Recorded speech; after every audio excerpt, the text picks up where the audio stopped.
It was 2 years ago.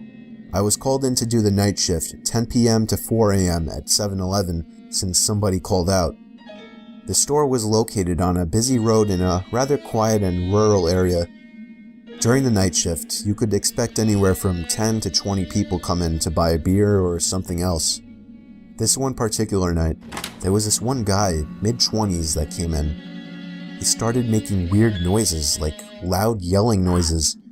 I assumed he had some kind of mental disability. In fact, my brother has a mental disability, so I immediately felt sympathy for the guy. He walked up to the counter without any items, with his head facing me, but his eyes were looking up at the ceiling. I felt uncomfortable. I honestly didn't know how to deal with it. I tried speaking with him, but he only responded in loud noises. I kept checking if he was with someone outside, but he was alone. There weren't any cars in the parking lot, so I assumed he walked. He stood there for so long, looking up at the ceiling and making noises, that I tried to get him out by handing him a bag of chips and telling him he can go.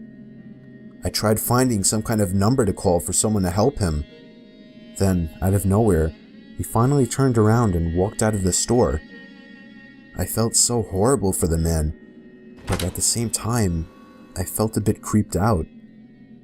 About an hour later, the phone on the counter rang.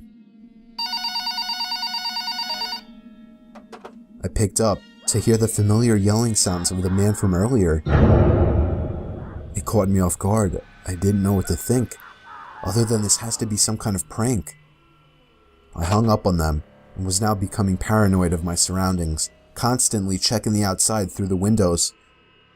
Come 4 o'clock, the person working after me came in, finally allowing for me to go home. It wasn't my problem anymore. I got home and threw all my stuff on the table, ready to get to sleep. But my phone rang within a minute after entering the door. I felt a chill run down my spine. Why would someone be calling at 4 a.m.? I could only imagine it was bad news. I braced myself and picked up the phone to hear the man again. I felt sick to my stomach as I listened to the loud noises he made. I struggled to slam the phone to the receiver. All night I felt like I was being watched, even with all the blinds shut. And I could swear I heard strange noises coming from all over my house. I refused to get any sleep until the sun came up. Weeks passed and I had forgotten about the incident, until one day, when going into the basement for the first time in a while, I found that papers had been scattered all over the floor, and when I went into the basement closet, I found writing on the walls.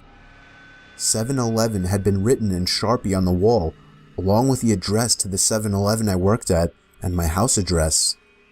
The most disturbing part, I also found various kitchen knives along with a large pocket knife sitting in the closet. What started out as seemingly just an innocent person turning into something of a prank ultimately turned into something much more horrifying. He had been living down there for God knows how long, and I'm just grateful that for whatever reason he changed his mind and left, because I haven't seen or heard from him since. All I can say is that man is dangerously ill.